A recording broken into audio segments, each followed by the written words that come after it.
should be longer than humanly possible or sanitarily possible. So we'll give the guy or cosmetically possible. Right, right. And then we'll give him this evil grimace. I hope the camera can catch that. I hope that's dark enough, because that's really coming along beautifully. Kind of. Okay. Now, in comics, when you draw, even though the books are in color, you draw in black and white, right? All our artists work in black and white, and then the coloring is done later by someone else, usually by someone else. And because he's a villain, we'll give him a mask or something like that. Villains really very often have masks, don't they? That's another so bit of that no one shorthand. Right. You know they're a villain. That's right. Unless it's a hero with a mask, then you totally confuse the reader. Okay. And villains also have big thighs. Huh? Big thighs, big boots. Makes them powerful. Big egos. Right. That's why they always lose. Sounds good to me. That's psychological training. That's right. That's there, right. Absolutely. Okay. All right. Now we got the damsel in distress Oh, here. yeah. I'm waiting to see her. And let's say she's the Press secretary. down hard enough so that everybody can see her. Right. We're waiting for her. All right. Get a nice dark pen. All right. We'll make her the secretary of this guy. Whose secret identity, I guess, he's a businessman, and this is his secretary. He looks like your typical businessman. That's right, and no doubt about that. And he's secretly in love with her. You not only draw the picture, you get a whole story in your mind when you do it. Well, that's the best. That's the best. I think the more successful artists will think more than just, I'm going to draw this guy's story or whatever. They're gonna put more of their own personality into it and what they think would be neat in the story. I notice you have the villain miming. You're putting a little of your personality in. Okay, and then, she's going to have this mini dress here. Well, there she is. You've almost got her. Yeah. Son of a gun. And then I'm going to take this pen so I can do the finer detail of her face.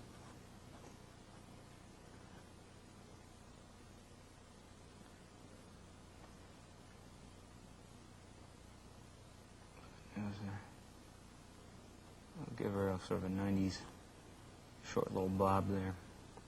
Some earrings. She's got these lines too. That's great. Okay, and then, all right. So you were able to do it. You've got the hero over here in the foreground. Right. You have. Oh, I didn't want to interrupt you. You want to darken his ponytail. Right, right. And then I'm going to put this window here. And of course, most skyscrapers, well, at least some of them, you can't open the windows. So we'll establish part of the story right now. We'll say, look, he broke the window. Absolutely. Attaboy. Right, there we go. We'll put the glass he's strong. in Even though it's unbreakable, Right. this guy can break it. Right. And the thing about, I tell kids is, be observant of everything. If you're in a dentist's office, look at it and try to remember what a dentist's office looks like, because you'll have to draw a dentist's office someday, and it's hard to find that kind of reference. You can just pull it from memory. They're too busy trimming. Right. So if I see broken glass or something like that, or a car that's destroyed, I would like to look at it and see what kind of shapes and how the glass will break and the lines that you get out of that. Well, you're known for your broken glass. Now I can see why. And of course, you got to, to make it, you got to make it realistic. The glass has to be on right, the floor. Right, Some would have naturally, fallen in, right. Some outside, Right. Whatever.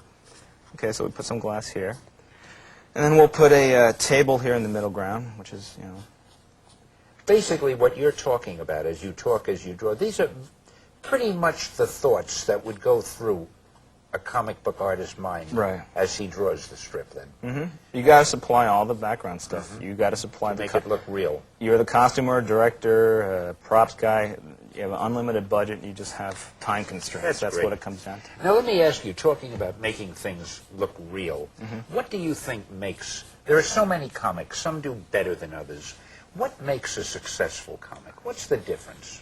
I think it's putting the thought and care into it. A lot of people just want to draw heroes. They just want to draw women, and they'll slough off on the backgrounds or slough off on the storytelling. And you got to care about every aspect. It's all got to be good. Yeah, and I think all the guys that are very successful at it are the ones that have the passion to put the time in on every aspect of it.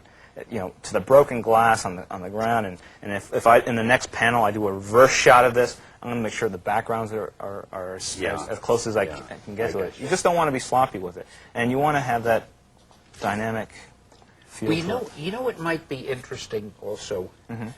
I think if we could grab another sheet of board now. Sure. Although I know you want to show off how you draw skyscrapers in the background. Well, let me hear your idea first, and then I'll stop. It would be cute if you could draw two little panels. Right. One, what you might call the right way, and the other the wrong way. In other words, why is one successful and the other is just a drawing? Right. Now, I can't think of any particular pose at the moment. Maybe you can think of one. You're not going to let go of this. You're going to finish this. No. While you're talking, I'm listening. All right, I want you to be thinking also. Right. Okay? Right. I'm thinking now, already. On the next sheet, when you finish this, right.